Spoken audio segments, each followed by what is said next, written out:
My First Summer in the Sierra by John Muir. June 4th. The camp was astir at daybreak. Coffee, bacon, and beans formed the breakfast, followed by quick dishwashing and packing. A general bleating began about sunrise. As soon as the mother ewe arose, her lamb came bounding and bunting for its breakfast, and after the 1,000 youngsters had been suckled, the flock began to nibble and spread. The restless wethers with ravenous appetites were the first to move, but dared not go far from the main body. But as several flocks had already gone ahead of us, scarce a leaf, green or dry, was left. Therefore, the starving flock had to be hurried on over the bare, hot hills to the nearest of the green pastures, about 20 or 30 miles from here. The pack animals were led by Don Quixote, a heavy rifle over his shoulder, intended for bears and wolves.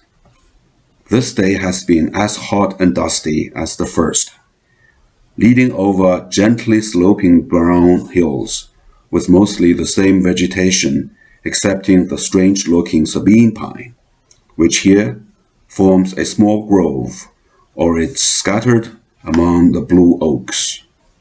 The trunk divides at a height of 15 or 20 feet into 2 or more stems, outleaning or nearly upright, with many straggling branches and long gray needles, casting but little shade. In general appearance, this tree looks more like a palm than a pine.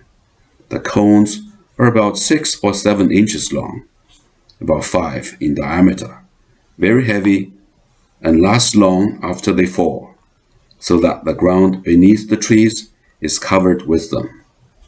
They make fine, resiny, light-giving campfires next to ears of Indian corn, the most beautiful fuel I've ever seen.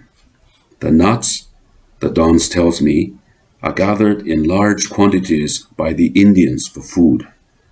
They are about as large and hard-shelled as hazelnuts, food and fire fit for the gods from the same fruit.